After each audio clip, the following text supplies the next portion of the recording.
Իսկ ինչ կանայիք, եթե ձեր ամենամեծ սերը լիներ ձեր ընտանիքի երդվյալ թշնամին։ Պատկերացրեք դարավոր ատելություն, որը սերնդեսերունդ փոխանցվում է արյունով։ Իսկ հիմա պատկերացրեք ընդամենը մեկ ճակատագրական սխալ։ Մի ակնթարթ, որը ոչ միայն բացահայտում է արգելված սերը, այլև երկու հզոր տոհմերի միջև սանձազերծում է անոհոք պատերազմ։ Պատերազմ, որտեղ երեկվա հարևանները դառնում են միմյանց դահիճները, եւ այս ամենը մի սխալի պատճառով, որն այլևս հնարավոր չէ ուղղել։ Մենք ցույց կտանք այն կրքոտ սերը, որը կարող էր ամեն ինչ փոխել։ Բայց ամենակարևորը, մենք կբացահայտենք այն վաղուց մոռացված չնչին գաղտնիքը, որից իրականում սկիզբ է առել այս դարավոր թշնամությունը։ Մի ճշմարտություն, որը ամբողջ թափված արյունը դարձնում է անհեթեթ։ Եվ դուք կտեսնեք, թե ինչ անհնարին ընտրության առաջ են կանգնում սիրահարները՝ զոհաբերել միմյանց հանուն տոհմի, թե զոհաբերել իրենց տոհմերը հանուն սիրո, որը կարող է փրկել բոլորին։ Այս պատմությունը ձեզ կստիպի վերանայել այն ամենը, ինչ գիտեիք սիրո, պարտքի և զոհաբերության մասին։ Սեղմեք բաժանորդագրվել հիմա և գրեք ձեր քաղաքը մեկնաբանություններում, տեսնենք, թե քանիսն ենք մենք։ Լուսինը, սառը արծաթի պես, կախվել էր սև թավշե երկնքից, իր լույսով հազիվ ճեղքելով երկու հսկա լեռների միջև սեղմված նեղ կիրճի խավարը։ Օդը սուր էր ու լի գիշերային անհանգիստ ձայներով, բվի կանչը խառնվում էր հեռվից լսվող շնագայլի ոռնոցին։ Քարերի միջով մի ստվեր էր սահում, արագ, բայց անաղմուկ։ 20-ամյա Մարիամն էր, հագին մուգ զգեստ, գլխին գլխաշոր, որը թաքցնում էր դեմքի գրեթե ամբողջ գեղեցկությունը, բաց թողնելով միայն տագնապով լի մեծ աչքերը։ Նա քայլում էր քարքարոտ արահետով, որը ոչ թե ճանապարհ էր, այլ վտանգի խորհրդանիշ։ Սա իրենց հողը չէր, սա սահմանն էր, ոչ մեկին չպատկանող անիծյալ միջանցքը, որտեղ ցերեկով անգամ թշնամուն հանդիպելը մահվան հրովարտակ էր նշանակում։ Ամեն մի չոր տերևի շրշյունից նրա սիրտը կանգ էր առնում, իսկ հետո սկսում բաբախել կատաղի արագությամբ։ Նա հասավ մի հսկա ժայռի, որի ստվերը թանաքի պես թանձր էր ու սառը, և կանգ առնելով շունչը պահեց։ Սարգիս, շշնջացին նրա շուրթերը, բայց ձայնը կուլ գնաց քամու սուլոցի մեջ։ Լռություն։ Միայն սիրտն էր խփում կրծքավանդակին այնպես ուժգին, որ թվում էր լեռներն են արձագանքում։ Վախը խառնվել էր անհամբեր սպասմանը։ Իսկ եթե չի եկել, իսկ եթե բռնվել է։ Հանկարծ նրա թիկունքից մեկ այլ, ավելի բարձր ստվեր մոտեցավ։ Մարիամը կայծակնային արագությամբ շրջվեց, ճիչը խեղդելով ափի մեջ։ 22-ամյա Սարգիսն էր, բարձրահասակ, ուժեղ կազմվածքով, կանգնած նրա դիմաց։ Լուսնի լույսի տակ նրա դեմքը խիստ էր թվում, բայց աչքերը փայլում էին այնպիսի քնքշությամբ, որը կարող էր հալեցնել այս լեռների սառույցները։ Հանգիստ, ես եմ, հնչեց նրա ցածր ձայնը։ Մարիամը թեքևացած հոգոց հանեց և նետվեց նրա գիրքը։ Նրանք ամուր գրկախառնվեցին, կարծես փորձելով միմյանց մեջ թաքնվել աշխարհից, այն աշխարհից, որը թույլ չէր տալիս իրենց սիրուն շնչել։ Այնքան վախեցա, շշնջաց Մարիամը, դեմքը թաքցնելով նրա կրծքին։ Մտածեցի չես գա։ Քեզ մենակ չէի թողնի, պատասխանեց Սարգիսը, բայց սա խելագարություն է, Մարիամ, ամեն անգամ ավելի վտանգավոր է դառնում։ Եղբայրը Տիգրանը աչքը վրայցդ չի հեռացնում։ Իսկ քո տոհմի տղաները, հարցրեց Մարիամը մի փոքր հեռանալով, նրանք էլ պակաս չեն հսկում սահմանները։ Բայց ինչ անենք, Սարգիս, առանց քեզ չեմ կարող, այս ատելությունը խեղդում է ինձ։ Գիտեմ, ասաց Սարգիսը, երբևն ուզում եմ վերցնել քեզ ու փախչել այս անիծյալ լեռներից, գնալ միտեղ, որտեղ ոչ ոք չի հարցնի, դու Մարտիրոսյա՞ն ես, թե Կարապետյան։ Նա նրբորեն բռնեց Մարիամի դեմքը ձեռքերի մեջ և համբուրեց։ Համբույրը երկար էր, հուսահատ, լի կարոտով ու վախով, գողացված մի ակնթարթ, որի համար նրանք պատրաստ էին վճարել կյանքով։ Նրանք երկուսն էլ գիտեին, որ իրենց սերը մահվան դատավճիռ է, եթե բացահայտվի։ Մի օր այդպես էլ կանենք, շշնջաց Մարիամը։ Խոստանում ես։ Խոստանում եմ, հաստատեց Սարգիսը։ Հենց այդ պահին մոտակա թփուտներից չոր ջուղի ճրտյուն լսվեց։ Երկուսն էլ սառեցին տեղում, նրանց դեմքերին սարսափ դրոշմվեց։ Նրանք մենակ չէին։ Սարգիսը բնազդաբար Մարիամին իր հետևը քաշեց, ձեռքը դնելով գոտկատեղի դաշույնի վրա, իսկ հայացքը լարված սևեռվեց խավարին։ Ո՞վ է մանդ, հնչեց նրա ձայնը, ատամների արանքից։ Լռություն, բայց նրանք զգում էին, որ ինչ-որ մեկը նայում է իրենց։ Որ իրենց ամենամեծ գաղտնիքը այլևս գաղտնիք չէ։ Թփուտներից դանդաղ դուրս եկավ մի մարդկային կերպարանք։ Երբ լուսնի լույսը ընկավ նրա դեմքին, Մարիամի շուրթերից սարսափի խուլ ճիչ պոկվեց։ Դա նրա եղբայրն էր, Տիգրանը։ Նրա աչքերում սառը, անողոք կատաղացություն էր։ Այդ ճակատագրական գիշերվանից մի քանի շաբաթ առաջ Մարտիրոսյանների տան խոհանոցում օդը լի էր թարմ թխված լավաշի և լեռնային խոտաբույսերով թեյի բույրով։ Տատիկ Անահիտը 75 տարեկան մի կին, որի դեմքը կյանքի քարտեզի պես պատված էր կնճիռներով, նստած էր օջախի մոտ դանդաղ խառնելով թեյը։ Նրա աչքերը, սակայն, պարզ էին ու խորաթափանց։ Մարիամը նստած էր սեղանի շուրջ, ձեռքերով գլուխը բռնած, նրա հոգին տակնուվրա էր եղել Սարգսի հետ իր առաջին գաղտնի հանդիպումներից մեկից հետո։ «Աղջիկս, դու քո մեջ չես», խախտեց լռությունը տատիկը։ «Այս վերջին լուսիններին քո հայացքը թափառում է, կարծես հոգիդ այստեղ չի, այլ այն լեռան հետևում»։ «Տատիկ», բարձրացրեց գլուխը Մարիամը, «ինչու պետք է այսպես լինի։ Ինչու ենք մենք ատում Կարապետյաններին։ Ես հարցնում եմ հորս, նա ասում է, նրանք մեր թշնամիներն են, վերջ։ Եղբայրս էլ ավելի վատ, բայց ո՞րն է պատճառը»։ Անահիտ տատիկը խորը հոգոց հանեց, մոտեցավ, նստեց թորնուհու կողքին և վերցրեց նրա սառը ձեռքը։ «Ատելությունը հին հիվանդություն է, Մարիամ ջան, սկսվում է փոքր քերծվածքից, բայց եթե չբուժես, փտեցնում է ամբողջ մարմինը։ Մեր տոհմերի թշնամությունը սկսվել է մի բուռ հողից։ Քո մեծ պապը և Սարգսի մեծ պապը վիճել են Սարի լանջին գտնվող մի աղբյուրի համար։ Խոսքը խոսքի է տվել, վեճը վերածվել է կռվի։ Այդ օրվանից արյուն է թափվել երկու կողմից էլ։ Ամեն մի սպանվածի համար վրեժ են լուծել և ամեն մի վրեժ նոր արյուն է պահանջել։ Մարդիկ վաղուց մոռացել են այն աղբյուրի մասին, բայց ատելությունը մնացել է։ Այն սնվում է մեր հիշողությամբ։ Հենց այդ պահին սենյակ մտավ Վարդանը,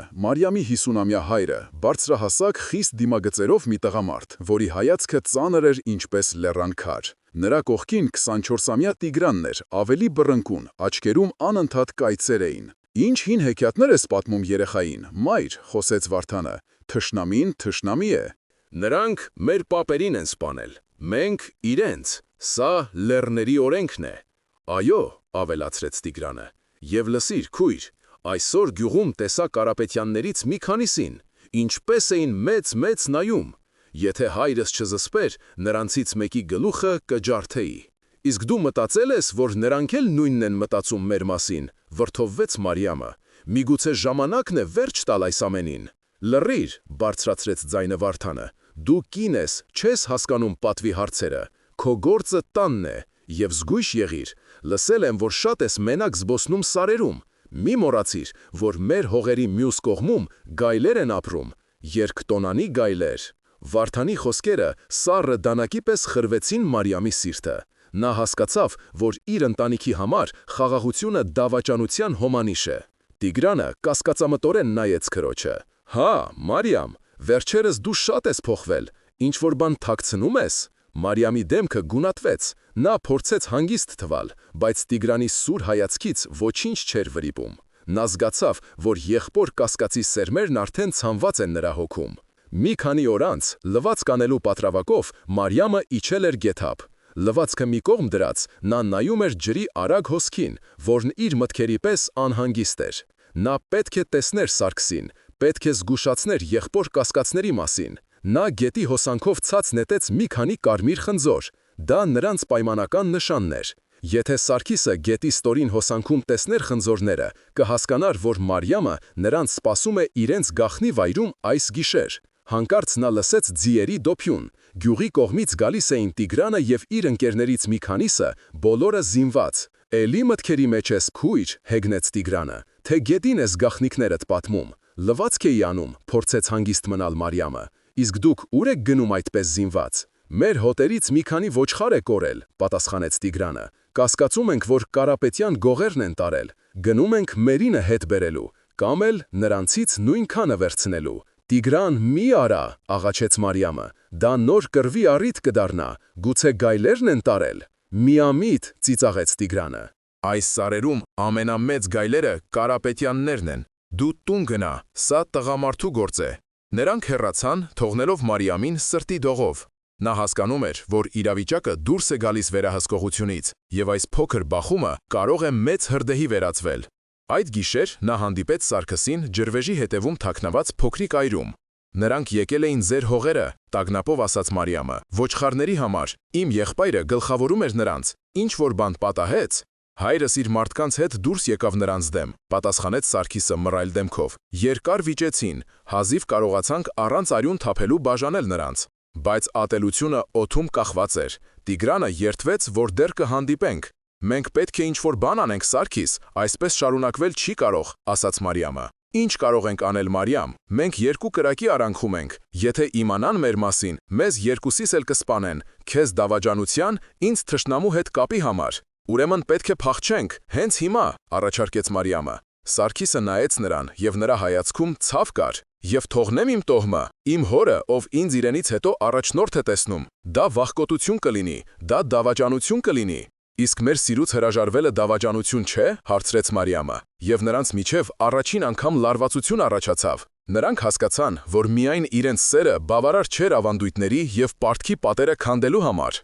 Սարգիսը հանեց իր վզից արծաթե հին խաչը։ Սա իմ տատիկինն է եղել, նա միշտ ասում էր, որ սա պահպանում է չարից, վերցրու, թող քեզ պահապան լինի, ես մի ճանապարհ կգտնեմ, Մարիամ, խոստանում եմ, բայց մինչ այդ մենք պետք է շատ զգուշ լինենք, իմ սիրտը վատ բան է զգում։ Նա կախեց խաչը Մարիամի վզից, չիմանալով, որ հենց այդ խաչը շուտով կդառնա ոչ թե պահապան, այլ նրանց ողբերգության խորհրդանիշը։ Ոչխարների պատմությունից հետո Մարտիրոսյանների տանը մթնոլորտը ծանրացել էր։ Վարդանը կրկնապատկել էր հսկողությունը սահմաններին, իսկ Տիգրանը ստվերի պես հետևում էր քրոջը։ Մարիամը նստած էր ջուլհակի դազգահի մոտ գորգ էր գործում, բայց նրա մատները չէին ենթարկվում, մտքերը Սարգսի մասին էին։ Տիգրանը նստած էր սենյակի անկյունում, սրում էր իր դաշույնը, եւ քարին քսվող մետաղի ձայնը կտրում էր լռությունը ու լարում նյարդերը։ Գեղեցիկ գորգ է, խոսեց Տիգրանը։ Ումի համար ես գործում։ Օժիտը դες պատրաստում։ Պարզապես գործում եմ, առանց նայելու պատասխանեց Մարիամը։ Հայրը մտածում է քեզ ամուսնացնել մեր հերրու բարեկամներից մեկի որդու հետ, շարունակեց Տիգրանը։ Ազդեցիկ տոհմ է, մեր դաշինքը կամրապնդվի։ Մարիամի ձեռքի իլիքը ընկավ գետնին։ Նա սարսափով նայեց եղբորը։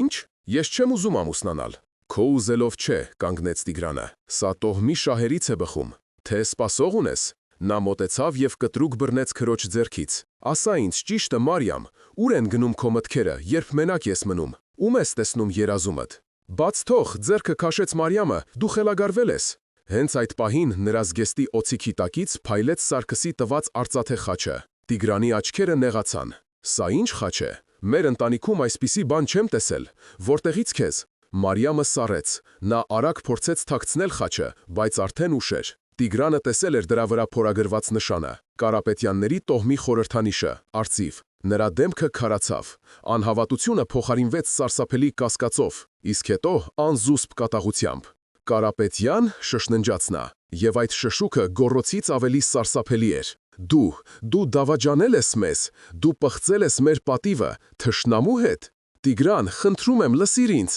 արցունքները խեղդում էին Մարիամին։ Ես կսպանեմ նրան, եւ քեզ էլ, ասաց Տիգրանը, եւ դուրս վազեց տնից։ Մարիամը հասկացավ, որ ամեն ինչ կորած է։ Նա գիտեր, որ Տիգրանը չի հանգստանա, մինչև արյուն չթափի։ Նա պետք է զգուշացներ Սարգսին։ Նա դուրս նետվեց տնից, վազելով դեպի իրենց գաղտնի հանդիպման վայրը, չիմանալով, որ Տիգրանը հենց դրան էր սպասում։ Նա չէր գնացել Կարապետյանների գյուղ, այլ թաքնվել էր մոտակայքում, հետևելու իր քրոջը եւ բռնելու նրանց հանցանքի վայրում։ Մարիամը շնչասպառ հասավ կիրճ։ Սարգիսն արդեն այնտեղ էր, անհանգիստ սպասում էր, կարծես սիրտը զգացել էր մոտալուտ աղետը։ Սարգիս, փախիր, հազիվ կարողացավ արտաբերել Մարիամը։ Տիգրանն ամեն ինչ գիտի, նա տեսավ խաչը։ Նա կսպանի քեզ։ Հանգստացիր, Սարգիսը բռնեց նրա ձեռքերից։ Միասին կգնանք։ Հենց հիմա, ես այլևս չեմ կարող քեզ այստեղ թողնել։ Նրանք պատրաստվում էին հեռանալ, երբ թփուտներից դուրս եկավ Տիգրանը։ Նրա ձեռքին մերկացրած դաշույնն էր, իսկ աչքերն այրվում էին ատելության անմարդկային կրակով։ Ուրեմն ճիշտ էի, կորացրեց նա, իմ սեփական քույրը, մեր թշնամու գրկում, դուք երկուսդ էլ այսօր կմեռնեք։ Տիգրան, սա այն չէ, ինչ դու մտածում ես, փորձեց խոսել Սարգիսը, Մարիամին իր հետևը քաշելով։ Լռիր, Կարապետյան շուն, ընդհատեց Տիգրանը, դու պղծել ես մեր տունը։ Նա հարձակվեց Սարգսի վրա։ Սարգիսը, չցանկանալով կռվել Մարիամի եղբոր հետ, սկզբում միայն պաշտպանվում էր։ Նա հանեց իր դաշույնը, բայց միայն հարվածները հետ մղելու համար։ Կանգ առ, ես քեզ հետ կռվել չեմ ուզում, գոռում էր Սարգիսը։ Բայց ես ուզում եմ, պատասխանում էր Տիգրանը։ Մարիամը սարսափահար նայում էր նրանց մահացու պարին, աղաչելով, որ դադարեցնեն։ Բայց Տիգրանը կուրացել էր կատաղությունից։ Նա անընդհատ հարձակվում էր, կատաղի, անխնա։ Մի պահ հերթական հարվածը հասցնելիս նրա ոտքը սայթաքեց թաց քարի վրա։ Նա փորձրեց հավասարակշռությունը եւ ամբողջ ծանրությամբ ընկավ առաջ, ուղիղ դեպի Սարգիսը։ Սարգիսը, որը պաշտպանվելու համար դաշույնը պահել էր իր դիմաց, չհասցրեց շարժվել։ Տիգրանի մարմինը խրվեց սուր շեղբի մեջ։ Մի պահ լռություն տիրեց։ Միայն քամու սուլոցը եւ Մարիամի խեղդված ճիչը։ Տիգրանի աչքերում զարմանք էր, հետո ցավ, իսկ հետո դատարկություն։ Նա դանդաղ սահեց ցած, ընկնելով Սարգսի ոտքերի մոտ։ Ամեն ինչ տեղի ունեցավ վայրկյանների ընթացքում։ Դա սպանություն չէր, դա սարսափելի, անհեթեթ, դժբախտ պատահար էր։ Բայց ով կհավատար դրան։ Այդ գիշեր լուսնի լույսի տակ ոչ թե մեկ մարդ մահացավ, այլ երկու տողմերի միջև խաղաղության վերջին հույսը։ Մի պահ տիեզերքը կարծես սառեց, ժամանակը ձգվեց, հետո կանգ առավ։ Սարգիսի ձեռքի դաշույնը տաք էր ու կպչուն Տիգրանի արյունից։ Նրան միալոը հրաժարվում էր ընդունել տեղի ունեցածը։ Նա նայում էր իր ձեռքերին, հետո գետնին ընկած մարմնին, հետո Մարիամին։ Մարիամի դեմքին սարսափը փոխարինվել էր անհավատության դատարկությամբ։ Նա նայում էր եղբոր անշարժ մարմնին։ Եվ նրա աչքերից արցունքներ չէին գալիս։ Կարծես ցավը այնքան մեծ էր, որ սառեցրել էր անգամ արցունքները։ Նրա շուրթերը շարժվում էին, բայց ձայն դուրս չէր գալիս։ Աշխարհը փլուզվել էր նրանց ոտքերի տակ։ Սարգիսը բնազդաբար մեկ քայլ արեց դեպի Մարիամը, բայց նա հետ քաշվեց, կարծես օձ տեսներ։ Այդ շարժումը դանակից ավելի սուր խոցեց Սարգիսի սիրտը։ Մարիամի հայացքում ոչ թե ատելություն կար, այլ սարսափ։ Սարսափ նրանից, ինչ տեսել էր, եւ նրանից, ում սիրում էր։ Ես չուզեցի, կակազեց Սարգիսը, նրա ձայնը խորն էր ու խրպոտ։ Նա ինքը ընկավ, բայց բառերը դատարկ էին հնչում անգամ իրականչին։ Ով կհավատար նրան։ Տիգրան Մարտիրոսյանը մահացած է, իսկ նրա մարմնի վրա կանգնած է Սարգիս Կարապետյանը, ձեռքին արյունոտ զենքը։ Սա դժբախտ պատահար չէր, սա պատերազմի հայտարարություն էր, որը գրվել էր Տիգրանի արյունով։ Հանկարծ հեռվից ձայներ լսվեցին, մարդկանց գոռոցներ, ջահերի լույսեր, որոնք պարում էին ժայռերի վրա։ Մարտիրոսյանները, անհանգստացած Տիգրանի երկար բացակայությունից, դուրս էին եկել փնտրելու նրան։ Խուճապը սառը ալիքի պես հարվածեց Սարգսին։ Նա պետք է փախչեր, ոչ թե իր կյանքը փրկելու համար, այլ որպեսի Մարիամին չներքաշի այս մղձավանջի մեջ։ Մարիամ, լսիր ինձ, նա բռնեց նրա սառը ձեռքերից։ Դու պետք է գնաս, ասա, որ ես եմ հարձակվել, որ դու փորձել ես կանգնեցնել, բայց չես կարողացել։ Ասա, որ ես սպանեցի նրան ու փախա, դու պետք է փրկես քեզ։ Մարիամը նայեց նրան, եւ նրա աչքերում վերջապես արցունքներ հայտնվեցին։ Իսկ դու, շշնջաց նա։ Ես ճանապարհ կգտնեմ, ասաց Սարգիսը, թեև ինքն էլ չէր հավատում իր խոսքերին։ Գնա, հիմա։ Նա համբուրեց նրա ճակատը, սառը հուսահատ համբույր, եւ անհետացավ խավարի մեջ, ինչպես ուրվական։ Մարիամը մնաց մենակ իր եղբոր մարմնի եւ իր փշրված սրտի հետ։ Երբ նրա հայրն ու տողմի մյուս տղամարդիկ հասան այնտեղ, նրանք տեսան միայն սարսափելի տեսարանը։ Իրենց սիրելի Տիգրանը սպանված, իսկ նրա քույրը ծնկաչոք նրա կողքին, լուռ լաց լինելով։ Վարդանի դեմքը քարացավ։ Նրա աչքերում վիշտը վայրկյանապես փոխարինվեց վրեժի սառը կրակով։ Ո՞վ արեց սա, հարցրեց նա, ձայնը դողում էր զսպված կատաղությունից։ Մարիամը բարձրացրեց գլուխը։ Նա նայեց հոր աչքերին եւ հիշեց Սարգսի խոսքերը։ Նա պետք է ընտրություն կատարեր, ասել ճշմարտությունը եւ դատապարտել իրեն ու իր սիրելիին, թեստել եւ սանձազերծել պատերազմ։ Այդ պահին նրա մեջ ինչ-որ բան կոտրվեց։ Նա ընտրեց այն ճանապարհը, որը կփրկեր Սարգսին, նույնիսկ եթե դա կործանել ամեն ինչ։ Կարապետյանը, շշնչաց նա, եւ այդ մեկ բառը դարձավ վարոդի տակառի կայծը։ Լուրը Տիգրանի մահվան մասին կայծակի արագությամբ տարածվեց լեռներում։ Մարտիրոսյանների գյուղում սուգը խառնվել էր վրեժի ծարավին։ Կանայք սևազգեստ ողբում էին, իսկ տղամարդիկ լուռ մաքրում էին իրենց զենքերը։ Վարդանը կանգնած էր իր տան բակում, նայելով հորիզոնին, որտեղ Կարապետյանների հողերն էին։ Նրա դեմքն անթափանց էր, բայց նրա ներսում հրաբուխ էր եռում։ Նա կորցրել էր իր միակ որդուն, իր հույսն ու հպարտությունը։ Նրա համար այլևս ոչինչ նշանակություն չուներ, բացի արյունով հատուցումից։ Մարիամը փակվել էր իր սենյակում, նա չէր լալիս, չէր խոսում։ Նա նստած էր անկողմու եզրին, նայելով մի կետի։ Նրա հոգին դատարկվել էր, նա դարձել էր իր իսկ ստի գերին, նա փրկել էր Սարգսի կյանքը, բայց դատապարտել էր տասնյակ ուրիշների։ Տատիկ Անահիտը միակն էր, ով համարձակվեց մտնել նրա սենյակ։ Նա լուռ նստեց թոռնուհու կողքին։ «Ճշմարտությունը ծանր բեր է, աղջիկս», ասաց նա հանգիստ, «բայց սուտը քար է, որը քեզ հետ քաշում է դեպի հատակը»։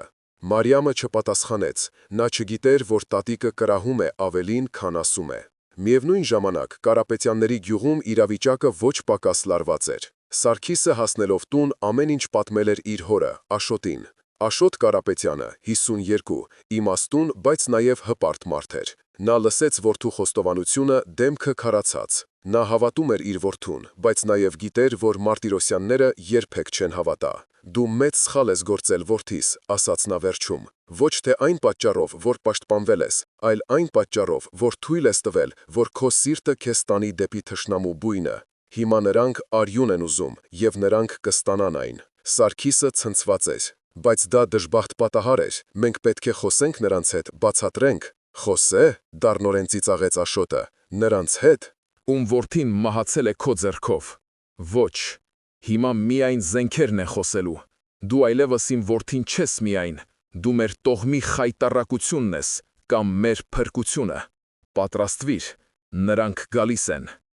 Աշոտը ճիշտ էր։ Հաջորդ առավոտ, երբ արևի առաջին ճառագայթները դիպան լեռների գագաթներին, Մարտիրոսյանների զինված ջոկատը, Վարդանի գլխավորությամբ, շարժվեց դեպի Կարապետյանների հողերը։ Պատերազմը սկսվել էր։ Սարգիսը կանգնած էր իր փողմի տղամարդկանց հետ, պատրաստվելով դիմակայել հարձակմանը։ Նրա սիրտը կտոր-կտոր էր լինում։ Նա պետք է կռվեր այն մարդկանց դեմ, ովքեր Մարիամի հարազատներն էին։ Նա նայեց դեպի հեռավոր լեռները, որոնց հետևում Մարիամն էր, և հասկացավ, որ իրենք երկուսն էլ հայտնվել են իրենց իսկ ստեղծած դժոխքում։ Իսկ Մարիամը, իր սենյակի պատուհանից նայելով հեռացող զինված տղամարդկանց, հասկացավ, որ իր սուտը ոչ թե փրկություն էր, այլ մահվան դատավճիռ բոլորի համար։ Նա տեսավ, թե ինչպես է իր հայրը առաջնորդում ջոկատը, և նրա կողքին քայլում էր մի երիտասարդ, իրենց հեռավոր բարեկամը, հենց այն տղան, ում հետ հայրը ցանկանում էր ամուսնացնել իրեն։ Նա նայեց Մարիամի պատուհանին, և նրա հայացքում հաղթանակի նշույլ կար։ Այդ պահին Մարիամը հասկացավ, որ Տիգրանի մահը ոչ միայն վրեժի առիթ էր, այլև ճանապարհ էր բացում ուրիշների համար, իրեն տիրանալու։ Այն հայացքը, որ իրենց հեռավոր բարեկամ Դավիթը նետեց իր պատուհանին, Մարիամի մեջ սառույցի պես սառը զգացողություն առաջացրեց։ Դա պարզապես հաղթանակի նշույլ չէր, դա Տիրոջ հայացք էր, մեկի, ով արդեն իրենը համարվող տարածքն էր նշում։ Նա հասկացավ, որ այժմ ինքը ոչ միայն սգավոր քույր է, այլև ռազմավարական միավոր, մրցանակ, որը պետք է հանձնվի տոհմի ամրապնդման համար։ Խեղդող զգացումը ստիպեց նրան վճռական քայլի դիմել։ Նա չէր կարող լուռ նստել և թույլ տալ, որ իր ստի հետևանքով սկսված պատերազմը ոչնչացնի ամեն ինչ և իրեն էլ վերածի ապրանքի։ Նա պետք է խոսել հոր հետ։ Ոչ թե ճշմարտությունը խոստովանելու համար, դա արդեն անհնար էր, այլ փորձելու կանգնեցնել այս խելագարությունը։ Նա սպասեց մինչև ուշ գիշեր, երբ Վարդանը վերադարձավ առաջին բախումից։ Նրա դեմքը հոգնած էր, բայց աչքերում վրեժի կրակն ավելի վառ էր բորբոքվել։ Նրանց ջոկատը կորուստներ էր ունեցել, բայց նրանք նաև սպանել էին 2 Կարապետյանի։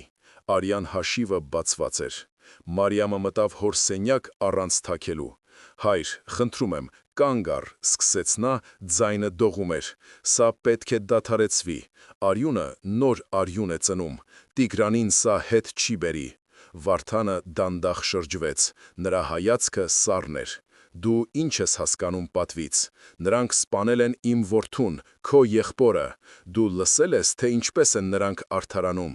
Ասում են դժբախտ պատահար է եղել, ստախոսներ։ Նրանք ծաղրում են մեր վիշտը։ Մինչև վերջին Կարապետյանը չի պատժվի, ես չեմ հանգստանա»։ «Բայց ինչ գին ունի այդ վրեժը», պնդեց Մարիամը։ «Քանիսը դեռ պետք է մեռնեն երկու կողմից էլ։ Միգուցե կարելի է խոսել, պայմաններ դնել»։ «Միակ պայմանը Սարգիս Կարապետյանի գլուխն է», կտրուկ պատասխանեց Վարդանը։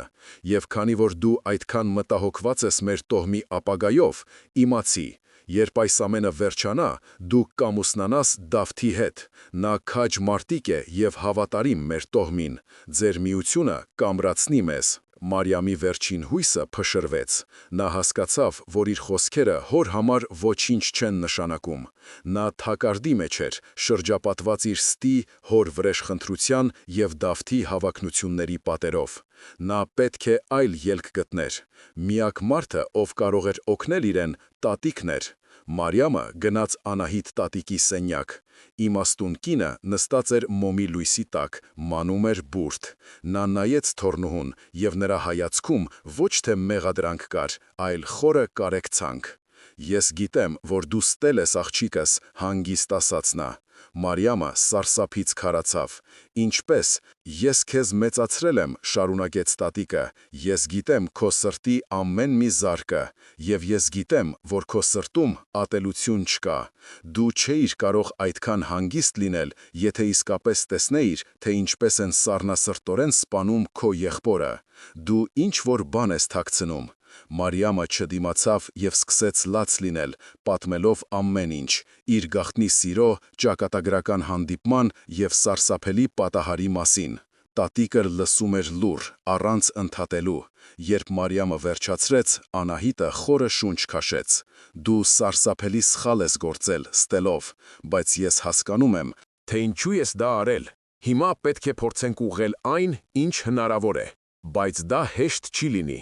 Տղամարդկանց սրտերը կուրացել են ատելությունից։ Ինչ անեմ, տատիկ, հուսահատ հարցրեց Մարիամը։ Հայրս ուզում է ինձ ամուսնացնել Դավթի հետ, իսկ Սարգսին մահ է սպառնում։ Դու պետք է հանդիպես Սարգսին, վճռականորեն ասաց տատիկը։ Միակ ճանապարհը, որով կարելի է կանգնեցնել այս պատերազմը, դա երկուսով միասին գործելն է։ Դուք պետք է ճշմարտությունը հասցնեք երկու տոհմերին, բայց ոչ թե խոսքերով, այլ գործով։ Բայց ինչպես հանդիպել, երբ երկու գյուղերի միջև արյունոտ պատ է կանգնած։ Հենց այդ պահին նրանք լսեցին դրսից եկող աղմուկ։ Դավիթը և մի քանի երիտասարդներ բերել էին գերի, Կարապետյանների հովիվներից մի ծերունու։ Նրանք ծաղրում էին նրան, հրում էին։ Մարիամը պատուհանից տեսավ այդ տեսարանը, և նրա մեջ զզվանքի հետ մեկտեղ մի գաղափար ծնվեց։ Դա վտանգավոր էր, գրեթե անհնարին, բայց դա միակ հնարավորությունն էր։ Նա պետք է օգտագործեր իրեն պարտադրվող ամուսնությունը որպես զենք։ Նա պետք է խաղար Դավթի հետ, ձևացներ, թե համակերպվել է, որպեսզի թուլացնի նրա զգոնությունը և գտնի Սարգսի հետ կապ հաստատելու միջոց։ Դա կրկնակի դավաճանություն կլիներ և իր սիրո, և իր տոհմի հանդեպ։ Բայց միգուցե հենց այդ երկակի խաղն էր փրկության միակ բանալին։ Նա նայեց տատիկին, և նրա աչքերում վճռականություն կար։ «Ես գիտեմ, թե ինչ պետք է անել», ասաց նա, «բայց ինձ քո օգնությունը պետք կգա»։ Տատիկը նայեց նրա աչքերի մեջ և հասկացավ, որ իր հանգիստ թոռնուհին պատրաստ է քայլել ածելու սայրով։ Եվ հենց այդ պահին նա նկատեց, որ Դավիթը, գերուն թողած, նորից նայում է իրենց պատուհանին։ Բայց այս անգամ նրա հայացքում ոչ թե հաղթանակ էր, այլ սառը, հաշվարկող կասկած։ Նա ինչ-որ բան էր զգացել։ Դավթի կասկածոտ հայացքը սառը սարսուռ առաջացրեց Մարիամի մեջ, բայց նա ստիպեց իրեն հանգիստ մնալ։ Նա հասկանում էր, որ իր խաղի կանոնները հենց նոր բարդացան։ Այժմ նա պետք է գործեր ոչ միայն հոր կամքին հակառակ, այլև Դավթի զգոն հսկողության տակ։ Հաջորդ օրը նա սկսեց իրագործել իր վտանգավոր ծրագիրը։ Նա դուրս եկավ իր սենյակից դեմքին խոնարհության և թխրության դիմակ և մոտեցավ Դավթին, ով իր մարդկանց հետ քննարկում էր հաջորդ հարձակման մանրամասները։ «Դավիթ», ասաց նա հանգիստ, «հայրս ճիշտ է։ Ես պետք է կատարեմ իմ պարտքը տոհմի առջև։ Ես համաձայն եմ»։ Դավթի դեմքին զարմանքը արագ փոխարինվեց բավարարված ժպիտով։ Նա ակնհայտորեն չէր սպասում այսքան հեշտ հաղթանակի։ Նրա կասկածները կարծես թե փարատվեցին։ «Իմաստուն որոշում եմ, Մարիամ», ասաց նա, «միասին մենք կվերականգնենք մեր տոհմի պատիվը»։ Մարիամի համար սարսափելի դժվար էր այդ խոսքերը լսելիս չսարսռալ, բայց նա դիմացավ։ Նա գիտեր, որ սա իր միակ հնարավորությունն է։ Հաջորդ մի քանի օրերի ընթացքում նա խաղում էր իր դերը անթերի։ Նա օգնում էր վիրավորներին, սնունդ էր պատրաստում մարտիկների համար և ժամանակ առ ժամանակ խորհուրդներ էր հարցնում Դավթից, ցույց տալով իր հնազանդությունը։ Դավթի ինքնագոհությունը աճում էր, իսկ զգոնությունը թուլանում էր։ Մարիամն օգտվում էր ամեն հնարավորությունից տեղեկություններ հավաքելու համար։ Նա լսում էր տղամարդկանց խոսակցությունները, ուսումնասիրում էր պահակակետերի դիրքերը, փորձում էր հասկանալ, թե որտեղ կարող են լինել թույլ կողմեր։ Տատիկ Անահիտը նրան օգնում էր իր իմաստուն խորհուրդներով, սովորեցնելով, թե ինչպես կարելի է աննկատ հարցեր տալ և ինչպես մեկնաբանել լսածը, բայց ամեն օր իրավիճակն ավելի էր վատանում, բախումները դառնում էին ավելի դաժան, երկու կողմերն էլ կորուստներ էին ունենում և ատելությունը միայն խորանում էր։ Մարիամը հասկանում էր, որ իր ժամանակը սպառվում է։ Մի գիշեր նա լսեց մի խոսակցություն, որը սառեցրեց արյունը նրա երակներում։ Դավիթը և նրա ամենամոտ զինակիցները ծրագրում էին գիշերային հարձակում Կարապետյանների գյուղի վրա, բայց սա սովորական հարձակում չէր։ Նրանք պատրաստվում էին շրջանցել հիմնական պահակակետերը և հարվածել գյուղի ջրամբարին, որտեղից սնվում էր ամբողջ գյուղը։ Նրանք ուզում էին թունավորել ջուրը։ Դա ոչ թե մարդ կլիներ, այլ սպանդ։ Կմահանային ոչ միայն տղամարդիկ, այլև կանայք ու երեխաներ։ Սարգիսը նույնպես կմահանար։ Մարիամը հասկացավ, որ այլևս սպասել չի կարելի, նա պետք է զգուշացներ Սարգսին, անկախ նրանից, թե ինչ գնով։ Այդ գիշեր, երբ գյուղը քնած էր, Մարիամը տատիկի օգնությամբ իրականացրեց իր ամենահուսահատ քայլը։ Տատիկը մի խոտաբույսերի թուրմ պատրաստեց, որը խորը քուն էր առաջացնում, և Մարիամը այն խառնեց պահակների գինու մեջ։ Երբ պահակները քնեցին, Մարիամը ստվերի պես դուրս սողոսկեց գյուղից։ Նա վազում էր ինչպես երբեք իր կյանքում։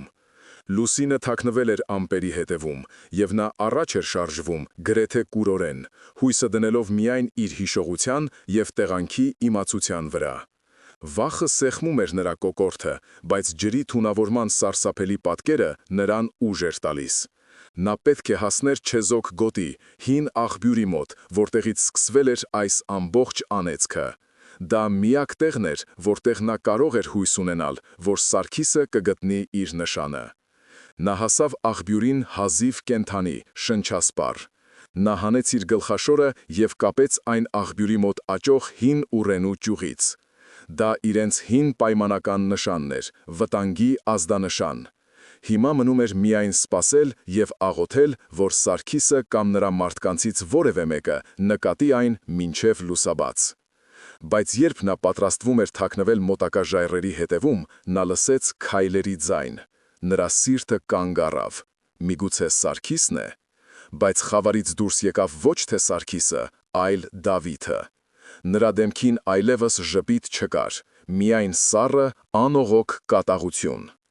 «Ես գիտեի, որ քեզ չի կարելի հավատալ, դավաճան», ասաց նա, ձայնը շշուկի պես սուր էր։ «Դու իսկապես կարծում էիր, որ ես կհավատամ քո հնազանդությանը։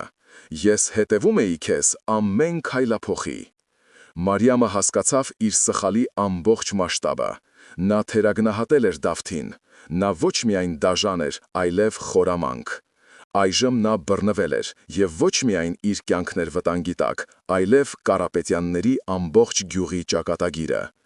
Դավիթը բռնեց նրա թևից այնպիսի ուժով, որ Մարիամը ցավից գոռաց։ «Հիմա դու կգաս ինձ հետ», կորացրեց նա, «և բոլորը կտեսնեն, թե ինչ են անում դավաճանների հետ։ Բայց մինչ այդ դու կդիտես, թե ինչպես է քո սիրելիի գյուղը խմում մահվան ջուրը։ Սա կլինի քո հարսանեկան նվերը»։ Հենց այդ պահին, երբ Մարիամի հոգում հույսը մարում էր, մյուս կողմից Կարապետյանների հողերից լսվեց մարտական եղջյուրի ձայն։ Ինչ-որ մեկը տեսել էր Մարիամի նշանը, բայց արդեն շատ ուշ էր։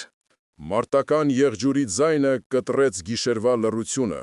հույսի կայծ վառելով Մարիամի սառած սրտում։ Սարգիսը կամ նրա մարդիկ տեսել էին նշանը, բայց այդ կայծը անմիջապես հանգավ Դավթի սառը ծիծաղից։ «Թող գան», շշնջաց նա, իրենից դուրս եկած, «թող գան ու տեսնեն իրենց հերոսի իրական դեմքը։ Թող տեսնեն, թե ինչպես է նա թաքնվում դավաճան կնոջ շրջազգեստի հետևում»։ Հենց այդ պահին ժայռերի հետևից դուրս եկան մի քանի ստվերներ։ Առաջինը Սարգիսն էր, ձեռքին մերկացրած սուրը։ Նրա հետևից իր տոհմի ամենաքաջ մարտիկները։ Նրանք տեսան Դավթին, որը բռնել էր Մարիամին, և կանգ առան, չիմանալով ինչպես վարվել։ Սարգսի հայացքը հանդիպեց Մարիամի հայացքին, և այդ հայացքում ցավ կար, սեր և անսահման շնորհակալություն։ «Բաց թող նրան, Դավիթ», հնչեց Սարգսի ձայնը, հանգիստ, բայց պողպատի պես ամուր։ «Սա մեր կռիվն է, նրան մի խառնիր»։ Դավիթը կրկին ծիծաղեց։ «Քո կռիվը։ Դու անգամ չգիտես, թե ինչի համար ես կռվում, Կարապետյան։ Դուք բոլորդ խաղալիքներ եք ուրիշի ձեռքում։ Այդ պահին տեղի ունեցավ մի բան, որը ոչ ոք չէր սպասում։ Ժայռերի մյուս կողմից, որտեղից եկել էր Մարիամը, լսվեցին նոր քայլերի ձայներ։ Դա Վարդանն էր, Մարիամի հայրը, իր մարդկանց հետ։ Նրանք տեսել էին, որ Դավիթը հետևում է Մարիամին և եկել էին նրանց հետևից։ Երկու թշնամի տոհմերը կանգնեցին իրար դիմաց, հին աղբյուրի մոտ, որտեղից սկսվել էր նրանց ատելությունը։ Օդը լարված էր, կարծես կայծակի հարվածից առաջ։ Վարդանը տեսավ իր դստերը Դավթի ձեռքում, իսկ նրանց դիմաց իր որդու սպանողին։ «Դավիթ, ինչ է կատարվում», գոռաց նա։ «Այն, ինչ պետք է վաղուց կատարվեր, հայր», պատասխանեց Դավիթը, ձայնը լի թույնով, «ես բռնել եմ դավաճանին։ Քո դուստրը եկել էր զգուշացնելու իր սիրեկանին»։ Այս խոսքերը որոտի պես հնչեցին։ Վարդանի դեմքը քարացավ։ Նա նայեց Մարիամին, հետո Սարգսին, և նրա աչքերում անհավատություն էր։ Բայց հենց այդ պահին, երբ թվում էր, թե արյունահեղությունն անխուսափելի է, խավարից դուրս եկավ ևս մեկ կերպարանք։ Դա Անահիտ տատիկն էր։ Նա դանդաղ քայլում էր, ձեռքին պահելով հին փոշոտ մի կաշվե տետր։ Նա կանգնեց երկու տոհմերի միջև։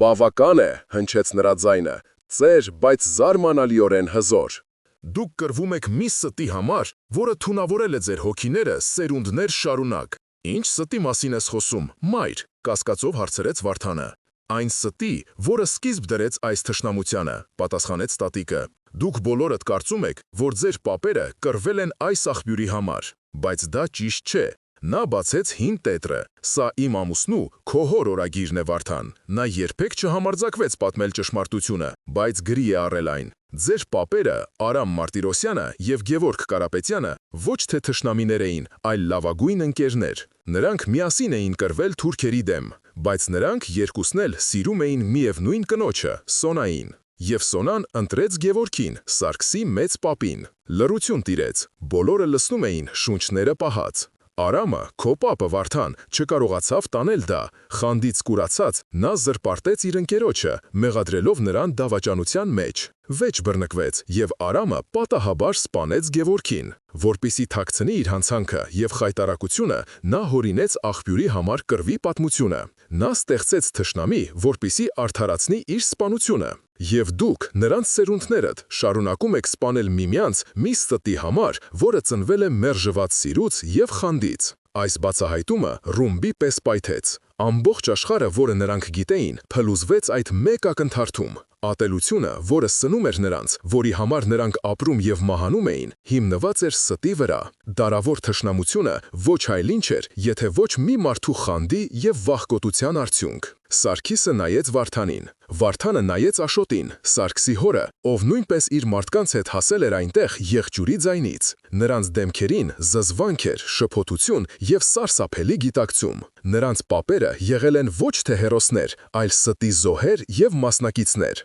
Իսկ Տիգրանը, նա մահացել էր մի պատվի համար, որը երբեք գոյություն չի ունեցել։ Մարիամի սիրտը կծկվեց։ Նա նայեց Սարգսին և հասկացավ, որ նրանց սիրո պատմությունը սարսափելի կերպով կրկնում էր անցյալը։ Բայց այս անգամ նրանք հնարավորություն ունեին այլովարդ գրելու։ Հենց այդ պահին, երբ բոլորը քարացած էին ճշմարտության հարվածից, Դավիթը, հասկանալու, որ իր իշխանությունը, որը հիմնված էր ատելության վրա, փլուզվում է, կատաղի ջիջ արձակեց։ «Սուտ է», գոռաց նա, «սա ծեր կնոջ հեքիաթ է, որը փորձում է փրկել իր դավաճան թոռնուհուն։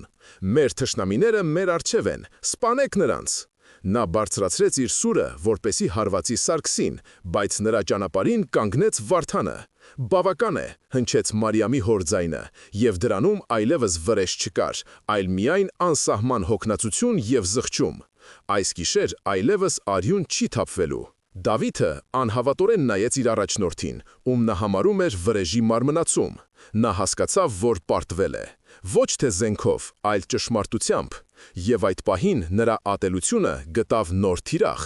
Եթե նա չէր կարող ունենալ Մարիամին, ապա ոչ ոք չէր ունենա։ Կայծակնային արագությամբ նա շրջվեց և իր դաշույնը խրեց Մարիամի կողը։ Մի պահ տիեզերքը կրկին սառեց, բայց այս անգամ ոչ թե ճշմարտության հարվածից, այլ դավաճանության սառը պողպատից։ Մարիամի բերանից ցավի խուլ հառաչանք պոկվեց, և նա սկսեց դանդաղ սահել ցած։ Սարգիսը, որը միակնթարթ քարացել էր սարսափից, առաջինն էր, որ շարժվեց։ Նա հասցրեց բռնել Մարիամին, մինչև նա կընկներ գետնին։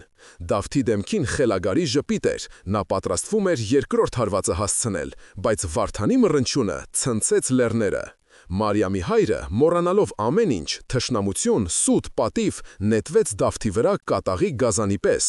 Նրա ձեռքերը սեղմեցին Դավթի կոկորդը։ Միևնույն ժամանակ Աշոտ Կարապետյանը, Սարգսի հայրը, հրաման տվեց իր մարդկանց. «Բռնեք նրան, ոչ ոք չի շարժվում»։ Երկու տոհմերի տղամարդիկ, ովքեր րոպեներ առաջ պատրաստ էին սպանել միմյանց, այժմ միասին շրջապատեցին Դավթին և Վարդանին, կանխելով հետագա արյունահեղությունը։ Բայց այս ամենը տեղի էր ունենում կարծես մշուշի մեջ։ Սարգսի համար աշխարհը նեղացել էր մինչև մեկ կետ՝ Մարիամի գունատ դեմքը և նրա զգեստի վրա տարածվող մուգ բիծը։ «Մարիամ, նայիր ինձ, մի փակիր աչքերդ», շշնջում էր նա, ձեռքով սեղմելով վերքը, փորձելով կանգնեցնել արյան հոսքը։ Մարիամի աչքերը բաց էին, բայց հայացքը թափառում էր։ «Ճշմարտությունը», հազիվ լսելի շշնջաց նա, «այն ազատեց, բայց ինչ գնով»։ Անահիտ տատիկը արդեն նրանց կողքին էր, ձեռքին լեռնային խոտաբույսերի խուրձ։ «Մի խոսիր աղջիկս, պահպանիր ուժերդ, դու ուժեղ ես, դու կապրես»։ Նրա ձայնը հանգիստ էր, բայց ձեռքերը դողում էին։ Այդ պահին Վարդանը, թողնելով Դավթին, ում արդեն կապկպել էին, մոտեցավ դստերը։ Նա ծնկի իջավ Մարիամի մյուս կողմում։ Նրա դեմքին ցավի, զղջման և անսահման սիրո մի խառնուրդ էր։ Նա նայեց Սարգսին, ով գրկել էր իր դստերը, և այս անգամ նրա հայացքում ատելություն չկար, միայն համր հարց. «Կապրի»։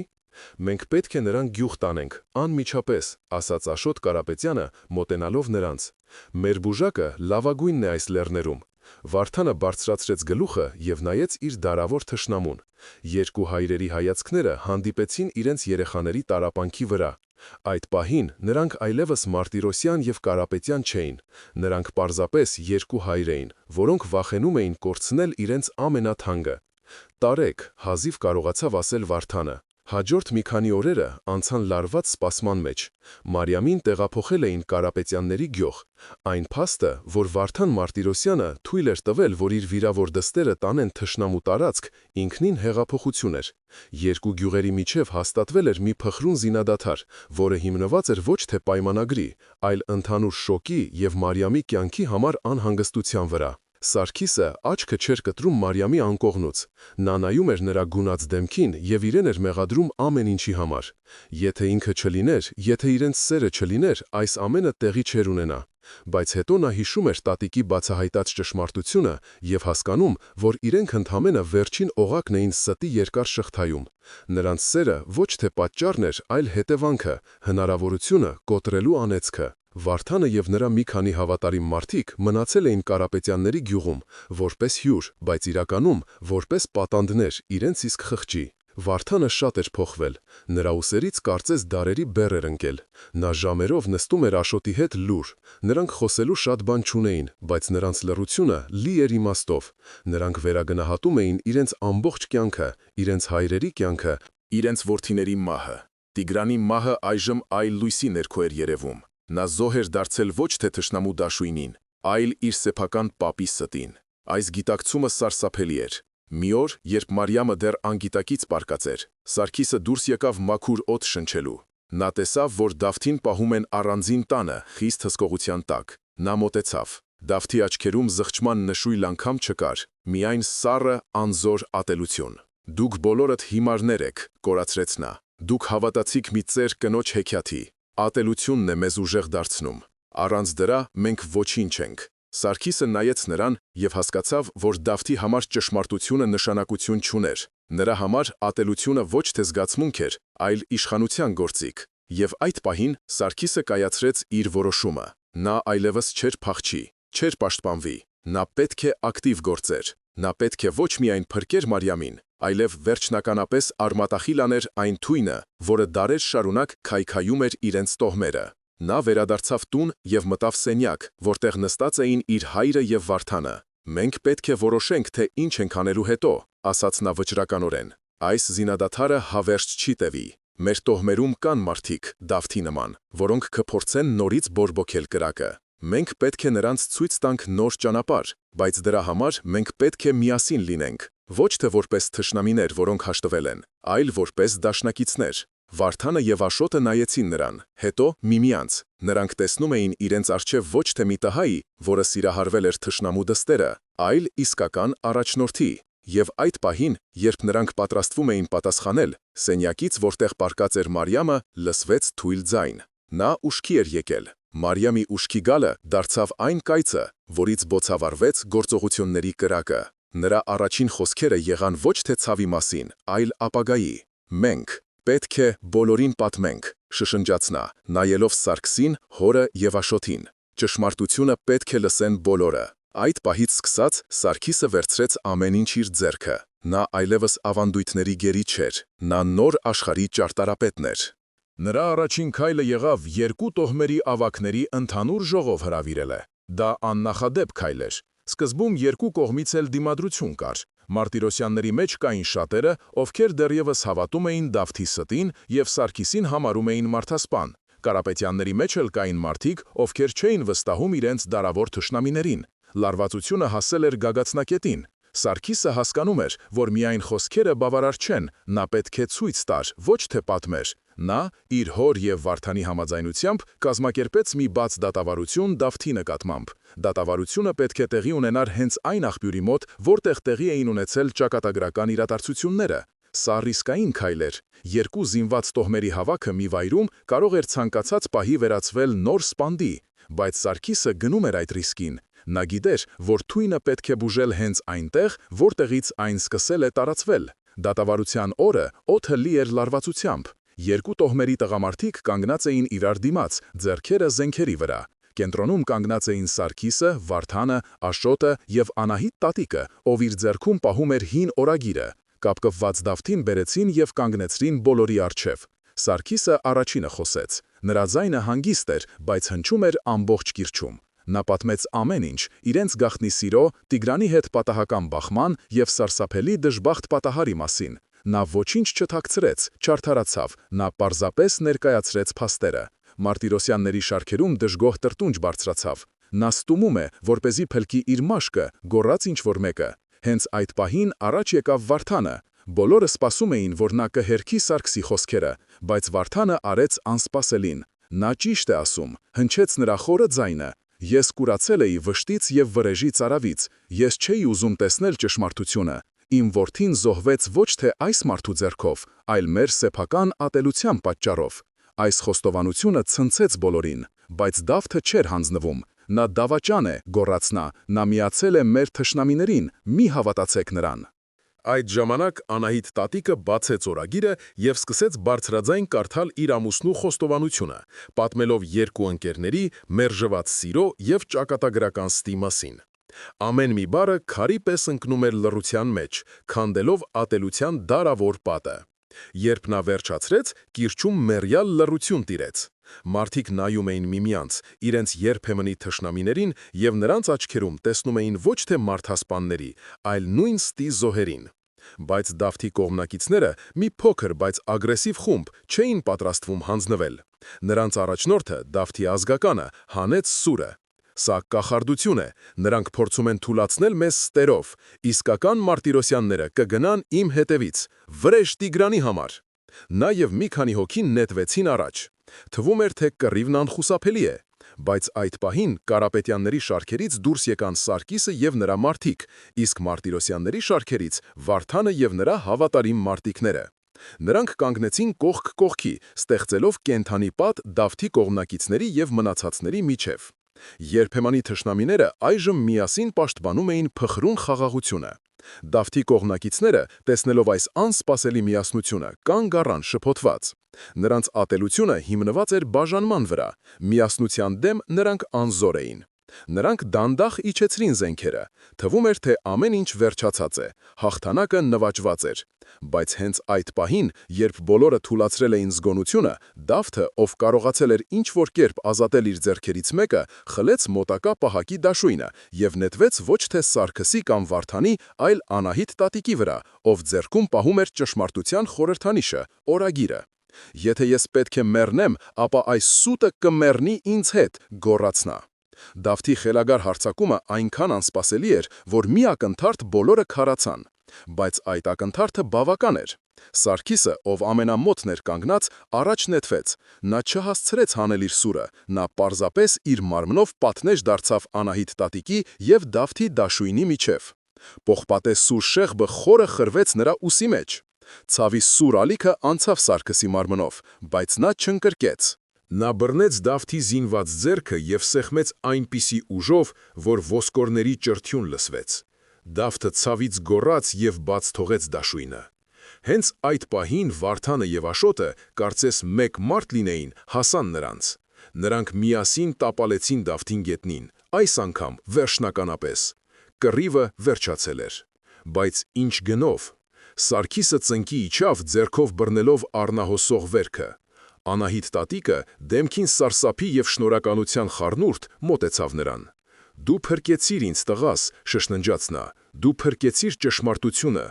«Մենք միասին փրկեցինք», պատասխանեց Սարգիսը, նայելով Վարդանին և իր հորը, ովքեր կանգնած էին իր գլխավերևում։ Այդ պահին, երբ երեք տղամարդիկ, երկու հայր և մեկ որդի նայում էին միմյանց, նրանք հասկացան, որ հին աշխարհը վերջնականապես փլուզվել է։ Նրանք այլևս թշնամիներ չէին։ Նրանք մարդիկ էին, ովքեր միասին անցել էին դժոխքի միջով և ողջ էին մնացել։ Նրանք նայեցին շուրջը։ Երկու տոհմերի տղամարդիկ կանգնած էին ոչ թե իրար դիմաց, այլ խառը խմբերով։ Ոմանք օգնում էին վիրավոր Սարգսին, մյուսները զինաթափում էին Դավթի վերջին կողմնակիցներին։ Ատելության պատը, որը դարեր շարունակ բաժանում էր նրանց, փշուր-փշուր էր եղել։ Այն քանդվել էր ոչ թե զենքի ուժով, այլ ճշմարտության զորությամբ և մի քանի մարդկանց անձնազոհությամբ։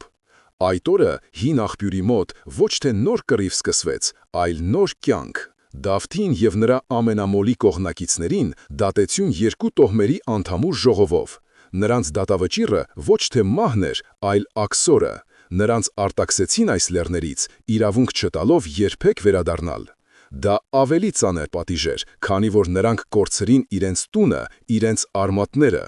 Դա նաև իմաստուն որոշում էր, քանի որ նոր արյուն չթափվեց։ Մարիամը և Սարգիսը դանդաղ ապաքինվում էին և ֆիզիկապես, և հոգեպես։ Նրանց վերքերը հիշեցում էին այն գնի մասին, որը նրանք վճարել էին խաղաղության համար։ Նրանց սերը, որը ծնվել էր գաղտնի և ատելության ստվերի տակ, այժմ դարձել էր երկու տոհմերի միասնության խորհրդանիշը։ Նրանց հարսանիքը դարձավ իսկական տոնախմբություն։ Առաջին անգամ դարերի մեջ Մարտիրոսյանները և Կարապետյանները միասին նստեցին մի սեղանի շուրջ, կիսելով հացն ու գինին։ Նրանք տոնում էին ոչ միայն երկու սրտերի միությունը, այլև իրենց ժողովրդի վերածնունդը։ Վարդանը և Աշոտը, երբեմնի երդվյալ թշնամիները, դարձան մտերիմ ընկերներ։ Նրանք միասին ղեկավարում էին իրենց միացյալ համայնքը, հիմնվելով ոչ թե հին ավանդույթների, այլ արդարության և փոխադարձ հարգանքի վրա։ Նրանք հասկացել էին, որ իսկական ուժը ոչ թե վրեժի, այլ ներելու կարողության մեջ է։ Անցան տարիներ։ Լեռները, որոնք ժամանակին բաժանում էին երկու տոհմերը, այժմ դարձել էին նրանց ընդհանուր տունը։ Հին աղբյուրի մոտ, որտեղ ժամանակին արյուն էր թափվել, այժմ խաղում էին երեխաներ, որոնց երակներում հոսում էր և Մարտիրոսյանների, և Կարապետյանների արյունը։ Մարիամը և Սարգիսը ունեցան երկու երեխա՝ մոտ տղա, որին անվանեցին Տիգրան՝ ի հիշատակ Մարիամի եղբոր, և մոտ աղջիկ, որին անվանեցին Անահիտ՝ ի պատիվ իմաստուն տատիկի, ով իր քաջությամբ փոխեց պատմության ընթացքը։ Անահիտ տատիկը ապրեց մինչև խոր ծերություն, տեսնելով իր աշխատանքի պտուղները։ Նա իր ծոռներին պատմում էր ոչ թե ատելության, այլ սիրո, ներողամտության և ճշմարտության ուժի մասին։ Նրա ամուսնու օրագիրը դարձավ նրանց համայնքի սուրբ գիրքը, հիշեցում այն մասին, թե ինչպես կարող է մեկ սուտը թունավորել սերունդների կյանքը, և թե ինչպես կարող է ճշմարտությունը, նույնիսկ ամենադառը, բուժել ամենախոր վերքերը։ Այս պատմությունը մեզ սովորեցնում է, որ ատելությունը, որը փոխանցվում է սերնդեսերունդ, ոչնչացնում է իր ճանապարհին հանդիպած ամեն ինչ։ Իսկական քաջությունը ոչ թե վրեժ խնդրության մեջ է, այլ ներելու և բռնության շղթան խզելու կարողության մեջ, նույնիսկ եթե դա պահանջում է ամենամեծ զոհողությունը։ Իսկ դուք ինչ եք կարծում, արդյոք կարելի է ներել դարավոր թշնամությունը։ Գրեք ձեր կարծիքը մեկնաբանություններում, մենք անպայման կկարդանք։ Շնորհակալություն, որ մեզ հետ էիք այս ամբողջ ընթացքում։